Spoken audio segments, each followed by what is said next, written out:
Welcome to the first episode of the EarKick podcast. I'm Herbert Bay, co-founder and CEO of EarKick. Today we're sitting with Dr. Jessica Stern, clinical psychologist, and we're talking about how to unlock your full potential and about topics such as burnout, breathing. Stay tuned. Thank you so much for being here, Jessica. It's great having you here for this interview. So the first question is, can you maybe introduce yourself quickly to the public? Sure. I'm Dr. Jessica Stern. I'm a clinical psychologist in New York City in the United States. I work at NYU Langone Health, which is a medical center here in New York City. And I also do some side projects as well, where I consult with companies and organizations of various sorts. And basically what it means as a clinical psychologist is I do a variety of things to help people and organizations do their best. And so I provide therapy for people as well as management consultation and contribute a lot to the media as well. So I do radio and TV and talk to reporters and things of this nature. And it's a little bit about what I do. That's really interesting. So tell me more about that. So you said managers what is the proportion of like regular people and managers, professional consultations? I would say it varies at any given point in time. The majority of the people that I work with in therapy are individuals, but then I will also be brought in by different organizations and teams maybe a couple times of the year or a couple times a quarter, and I'll consult with teams and managers and things of that nature. And I provide kind of whatever it is that they're looking for at any given time. So maybe assistance with burnout or mental health education, a little bit about what types of things to look out for in terms of mental health diagnoses. And so kind of shifts as the climate changes and whatever is needed by the community. So you mentioned burnout. Is that something that is really, really frequent, or what's the most frequent problem that organizations face or teams face?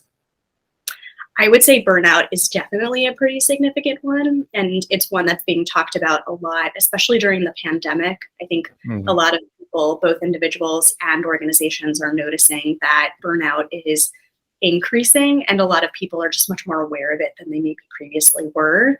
So I'd say that's definitely a huge one for sure on both an individual and an organizational level. Absolutely. Mm-hmm. Yeah, it's highly interesting. Do you mind if I go more into the burnout topic? Yeah, that sounds great.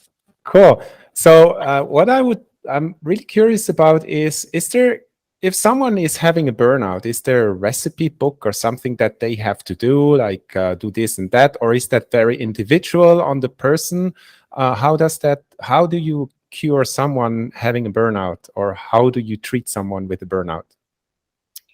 Yeah, so there are a couple of things that can be done. I think what's most important, and probably the step that is most neglected, is determining what it is that is leading to and maintaining, most importantly, maintaining the burnout. And I think what gets tricky is that for a lot of individuals, it's systems that are leading to or maintaining the burnout. So maybe it's the jobs that they're in or the family structures that they're in or those types of things. And so it can be a little bit harder to change that system when just an individual in sort of the cog.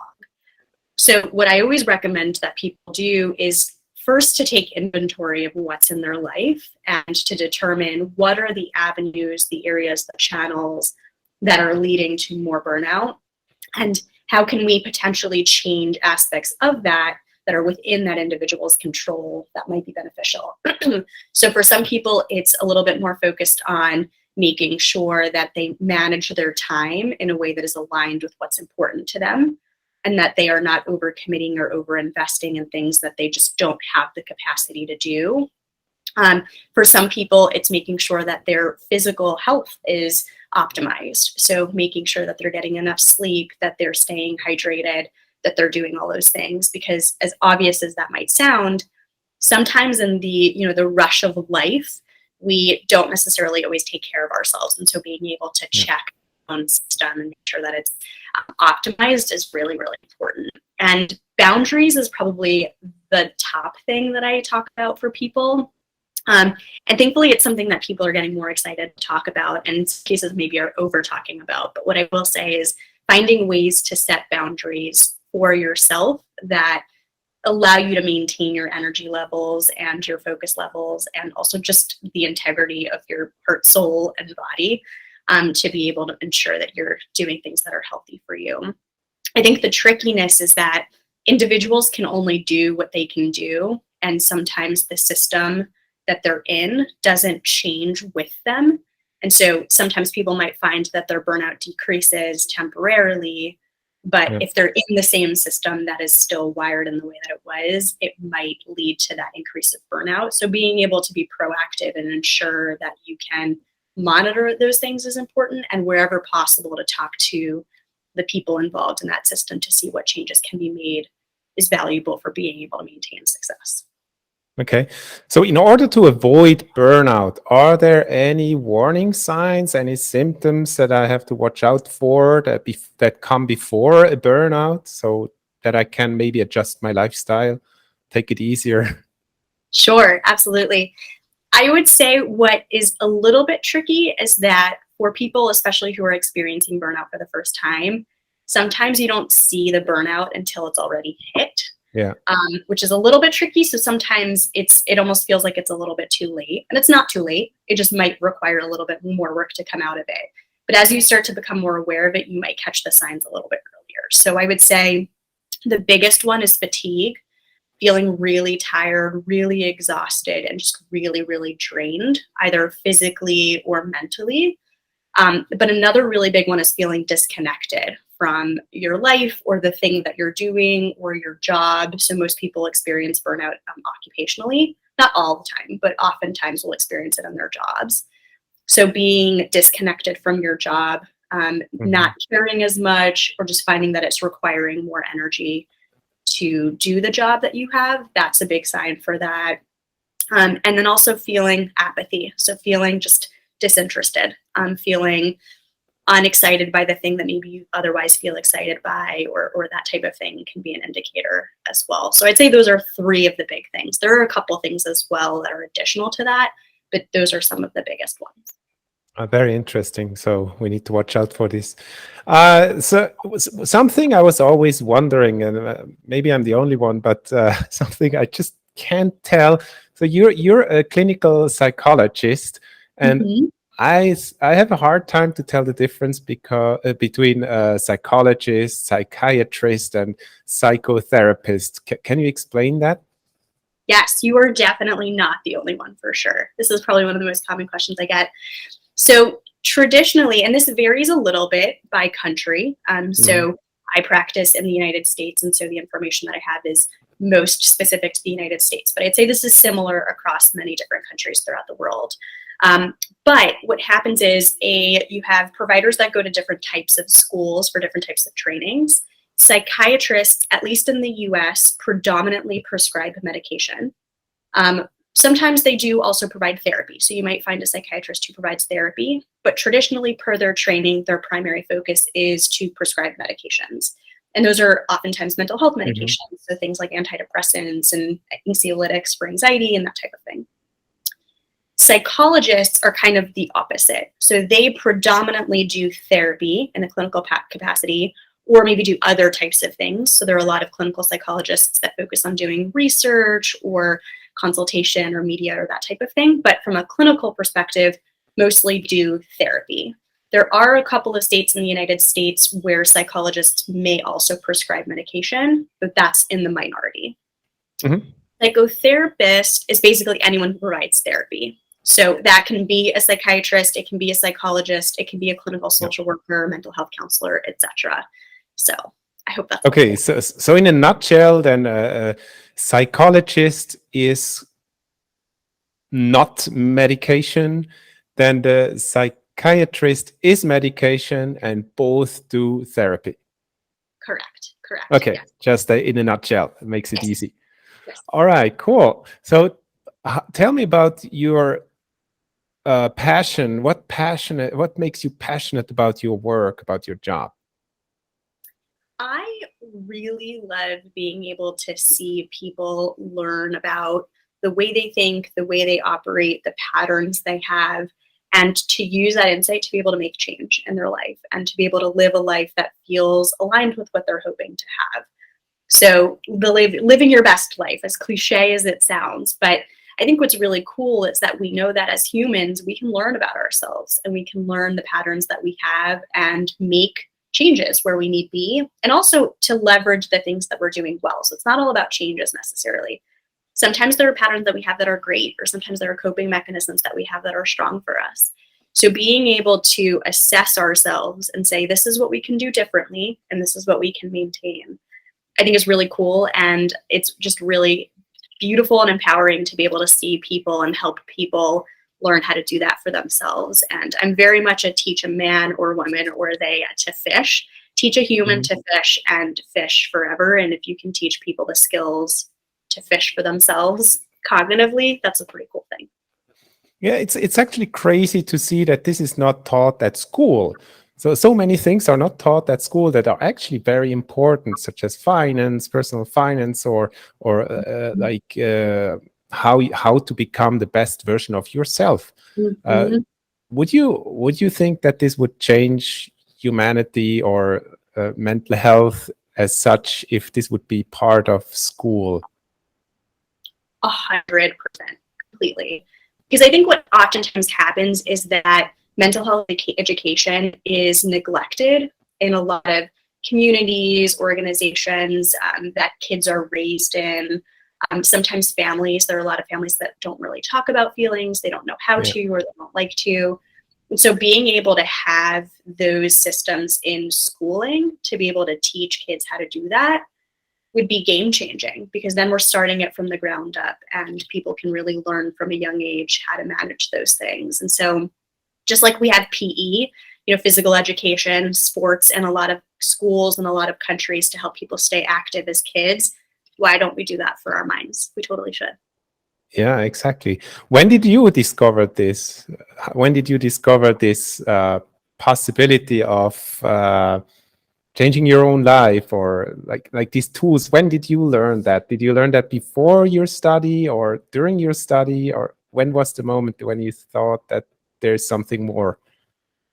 Yeah, I would say as a kid, I was very lucky to be raised in a family that was very sensitive to feelings and encouraged talking about it. So I think I was raised that way from a young age, and I feel very blessed to have that experience. And as I got older, I started to be able to put names to those things that I was doing, the coping strategies, those types of things, and also to start to recognize where I may be experiencing my own struggles, so anxiety or those types of things. Yeah. And then when I got to college and I took a Psychology 101 class, I was like, oh, there are things that this is, and there are things that we can do, and there are names for these things. And that's when I decided to become a psychologist. And as I learned in my psychology degree and my doctorate, I started to just learn more about myself naturally. So this actually, then what you've learned that helps yourself to become the best version of yourself, and also to cope with your own things, basically, right? Okay, and this helps you again to help others, probably because you understand from yourself how you work. So maybe others also work a similar way, or is that something that helps you to not scale? Let me think about this. If you understand yourself as how you are and what makes you work, does that help you to also help others, or is it just the things you learned at school or during your studies? Not at school, sorry, during your studies and PhD. For sure. Yes, definitely. I think just being a human in the human race and living a human life allows me to connect more with the people that I'm working with. And so I can use my own personal experiences in appropriate ways, meaning I don't necessarily share these things with my patients because that doesn't necessarily benefit them, and boundaries are important. But just knowing what it's like to carry myself as a human being definitely allows me to connect more with the people that I work with. Yeah. And then vice versa. Like, I learn about myself as I'm working with other people. And that's what's, important, not for me to pretend that I know everything I will always ever know, but to continue to learn myself. And that makes me stronger as a psychologist moving forward. Very interesting. So you also have other passions. You're passionate about productivity, right? Are there any methods you're into, like getting things done, or anything else that you're applying? Yeah, I love this stuff. I call myself a productivity junkie because I Mm. just love reading the GTD and, the James Clear Atomic Habits blew up, and that was cool to see people, integrate that.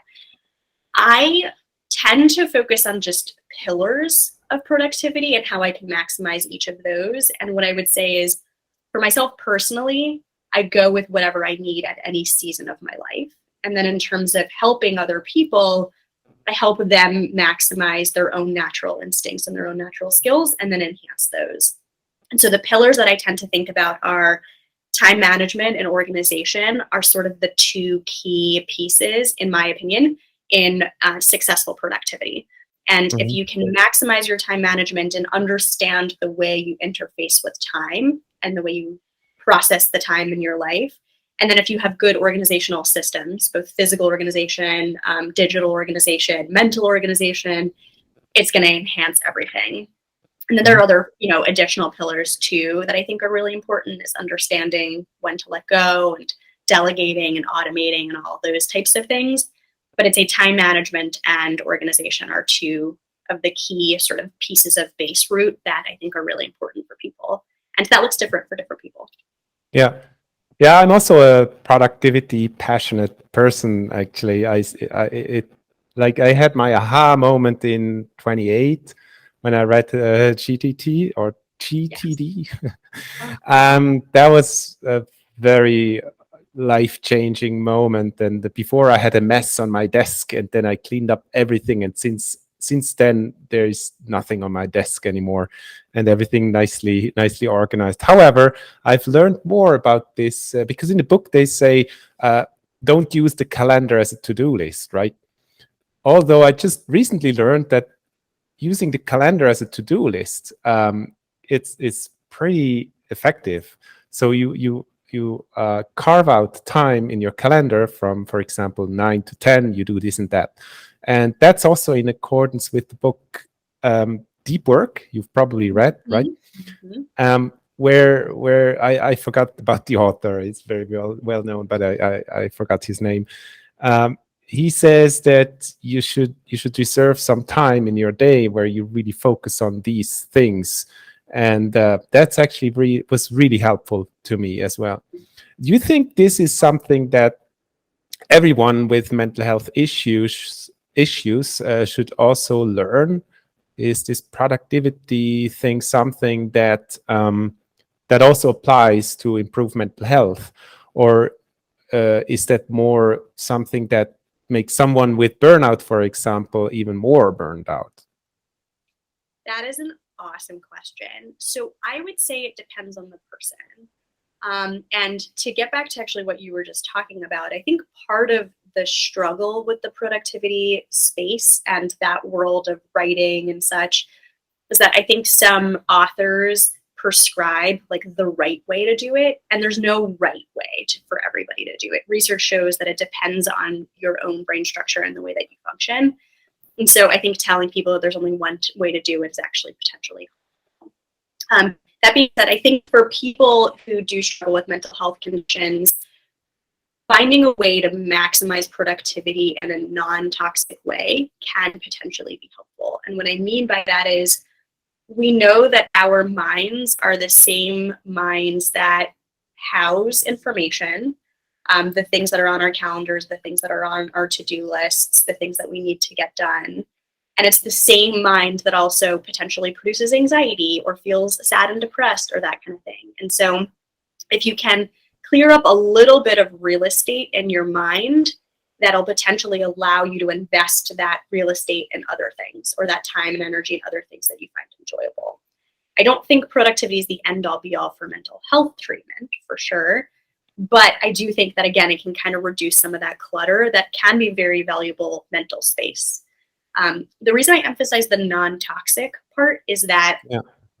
there can be this tendency for productivity to become a little bit toxic, where as humans we can strive to be as productive as possible. And If we're not, then we feel like we're failing or we're wasting time or that kind of thing. And so I do encourage people to find that line for them. Like I can say personally, I've always been a pretty type A person, and being able to learn to be okay with sitting on the couch for an hour or two and not doing anything on my to-do list took a lot of time and energy and practice for me, and also was probably one of the most freeing things that I learned about myself. So I think finding that balance and finding that line is really important and can be beneficial for anybody. Yeah, that's a very important point, I think. And for me, it was like having or taking time off is work. So it's something I need to really almost force to just not work, because I know it's better for me. And the good thing is when I track everything, so I see when my energy level goes down, then I allow more time for myself to recover, to just go for a swim or do some sports, or just lying around and reading a book. And this is something that's really needed and should be in someone's agenda as well, to take time to recover. One of the to-do items. Exactly. Yeah. So you one of your values is to make people become the best version of themselves. Can you talk about this some more? Like, what does that include, and is that only on a professional level, or is that also on a personal level? Yeah, I think it's anything. And I think the cool thing about this is that it can be whatever somebody wants it to be. And what I do in my work constantly, both in therapy, but then also in working with organizations and teams, is ask them, what are your values? What's important to you? And it doesn't necessarily just mean like moral values. That's typically what we think about when we hear the word values. It also just means what's important to you in your life. And is that your job? Is that recreation? Is that family? Is that spirituality, community service, those types of things? And how are you living aligned with those values, and how are you potentially not? And taking a non-judgmental approach and helping people live aligned with those values is really, really key to me in the work that I do, because it gives people a sense of autonomy and knowing this is what I want. This is the way that I want to be living my life. And this is how I am, and this is how I'm not quite. And that's really, really important. And it's interesting because it seems like such an obvious concept, but I can't tell you how many times I've had therapy sessions with people where I talked about this and they're like, I've never really thought about my values. I don't actually know. And having people sort of sit and mull it over and worksheets and things like that is a really eye-opening experience for a lot of people, and feels really empowering. And sometimes, to be honest, can be scary for people too, because they're like, I don't know. Like, I'm not really sure what's important to me. So in some cases, I think it takes a little bit of time for people to figure that out, which is absolutely acceptable. But being able to figure out what is important to them and what the best version of themselves means, and to live in that. And I think the kicker here is to know that this answer can change and will change many times throughout your life. So it doesn't have to be constant. Yeah, definitely. It changed a lot of times for myself as well, and probably for you too, right? As you grow, priorities change, and exactly. And then another of your passion is empowering people through education. How does that look like?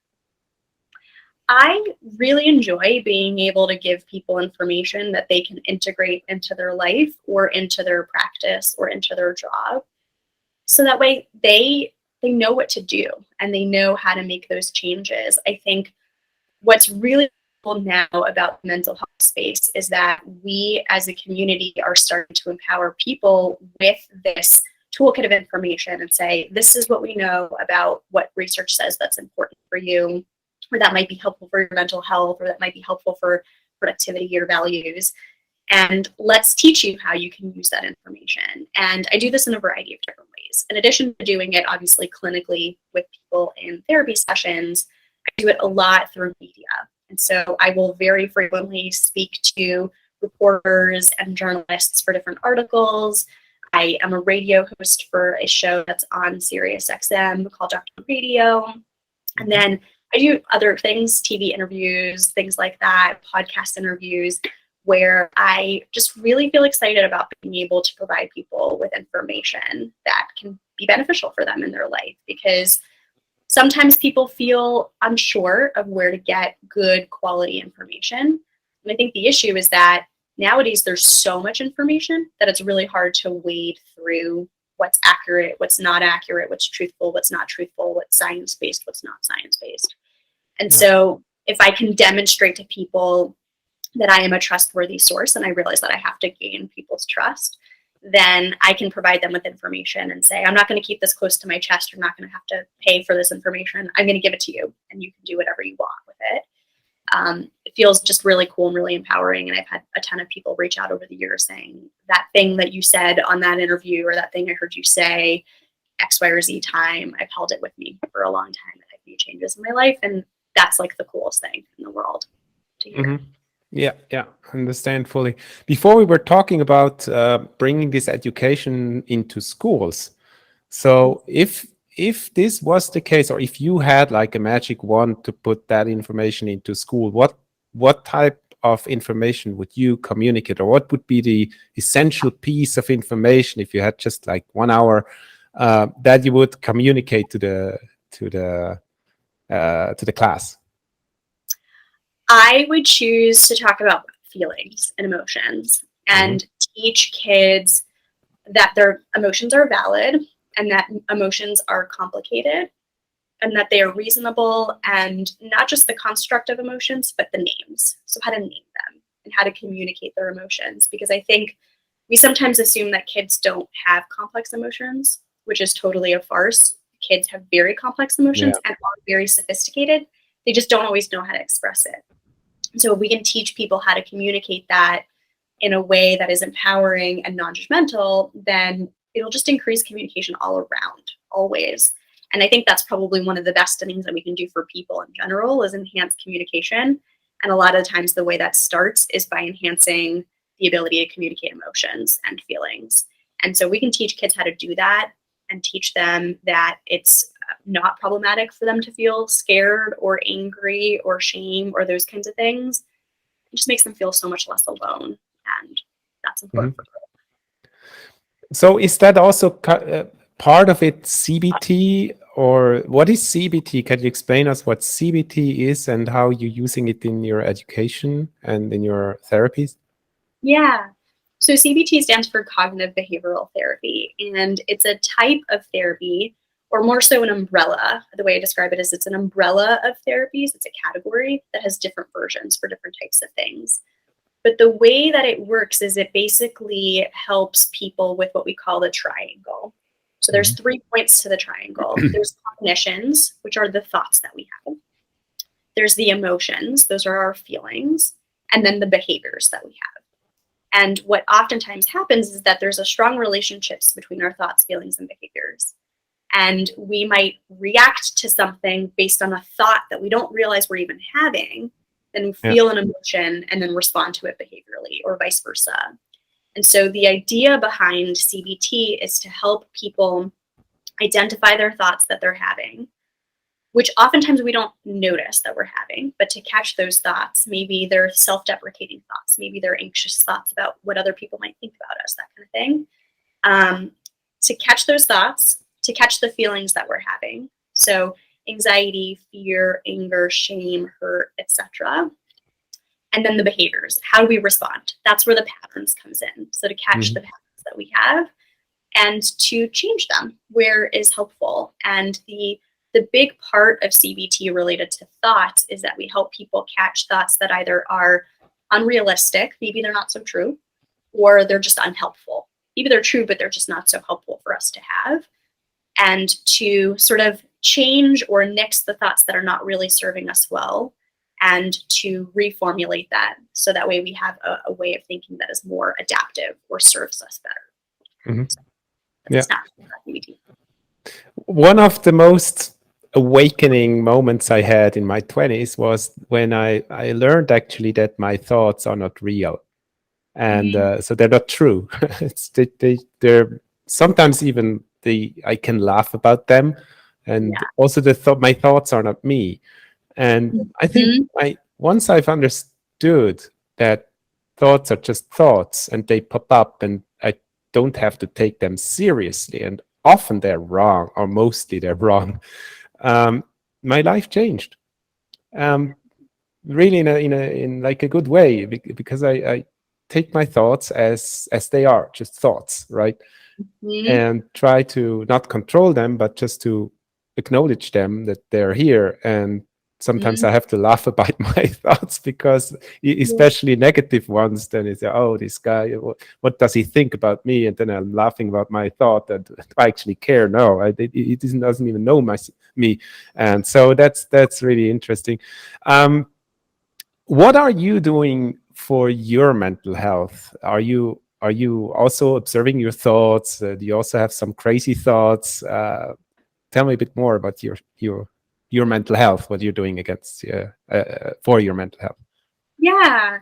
I do a lot of the things that I've shared with you here. So I do catch my thoughts because just like every other human, I will have some thoughts sometimes that don't serve me. So maybe an Mm, anxious thought, or maybe I'll assume that someone didn't like me or that I didn't do a good job on that thing when really there's no reason to believe those specific things. And so if I notice those thoughts, I'll catch them for myself and say, not serving me. And I like your idea of laughing about your thoughts because it's good to be able to change our relationship with our thoughts. And so maybe I will be sassy with my thoughts. I'll be like, no way. Like, who has time for that thought, right? And so to kind of be a little bit humorous with your thoughts, I think can be cool, especially if it's a thought that's fairly benign. So that's something I definitely do. I also really ensure that I have a strong support network, which I do, thankfully. mm, And so I have friends and family and colleagues that are really wonderful. And the reason that's important is we know that support is just really important for mental health. And that doesn't mean that you have to have an entire network. It can be one strong, healthy person. And what I mean by strong, healthy person is I mean someone who's going to listen to you and validate you and be yeah. safe. And so I talk to the people in my life, if I'm feeling down or that kind of thing. And that's really important too. And then I try to just, check in with myself. Like, what do I need in this particular moment? Is my breathing a little bit fast? Maybe I do a deep breathing exercise. Should I meditate for 10 minutes? And I go for walks, like really long walks at the end of every day, regardless of what time it is, just to kind of decompress for the day, Yeah. pop in a good podcast, music, that kind of thing. And then just also additional, like regular exercise too. But walking is exercise. Yeah, it's a bit the same on my side too. I think walking is the best way to get your thoughts sorted out. I think this is really very healing, or not healing, therapeutic. Totally. Therapeutic. Yeah. Yeah. So you were talking about breathing. How important is breathing for you? I'm a big breather. I'm a free diver. So for me, breathing is very important. And um, it's also actually, I have a theory, but you might think it's crazy. But I think breathing is very important. But I also think holding your breath, this is that you can only focus on your thoughts. There's no breathing. And for Mhm. me, um, these are always very magical moments when I hold my breath. Mhm. What do you think about A, breathing, and B, holding your breath? Yeah. So breathing in general, I could not agree more. It is so important, which is why deep breathing exercises are so much talked about because we know that they're really just important to the way that our body functions. And if we can slow down our breathing and be more intentional, it has this like wildly magic effect that obviously has a lot of science behind it, but is just so incredibly important. And what I always tell people is that, especially as adults, we're moving fast, we're doing lots of things, we're attending to so many different stimuli that naturally our breathing is going to ramp up at certain moments. Or honestly, similarly, we'll hold tension in our jaw or we'll hold tension in our shoulders. And so being able to be aware of our body, whether it's breathing, whether it's body tension, is really good because then we can kind of adjust and calibrate. So I think that's really important. In terms of the holding the breath, that doesn't surprise me because what we actually know is, like you're saying, slowing down the breathing is really, really good for regulating the body. And part of that is holding your breath. And also, fun fact, a lot of people don't know this, is that the exhale is the most relaxing part of the breath. And so when you hold your breath, you're actually delaying and expanding your exhale. And so that leads to a more comfortable, relaxing breath. Mm-hmm. So it's good on the outset too. So. Yeah, cool. For me, actually, the most relaxing part is holding my breath, because when I'm free diving, I need to spend the minimal amount of energy. So I need to focus on all the parts of my body, all the muscles, to fully relax them and let go of any tension in my body. Also on a thoughts level. So if I have like a negative thought, like, oh, there's a jellyfish or a shark or something, then this like gets tension, produces tension in my body. Mm-hmm. So I need to just observe the thought and maybe again laugh about it and just let go. That's a really powerful moment when holding breath. But okay, thank you so much. And just a last question: what are your future plans? Which direction are you heading? Yeah, so I'm going to be continuing on all of the different avenues that I talked about. So increasing my consultation with different companies and organizations.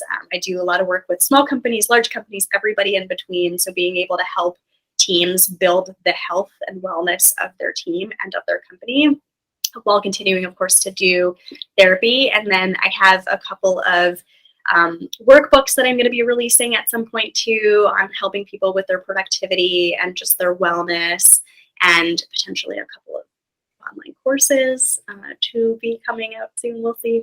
And then just a lot of media, so much more media. So continue to stay tuned if you're interested. Cool. We're excited to see what's next. And so is there anything that you would like me to ask you, or you would like to say?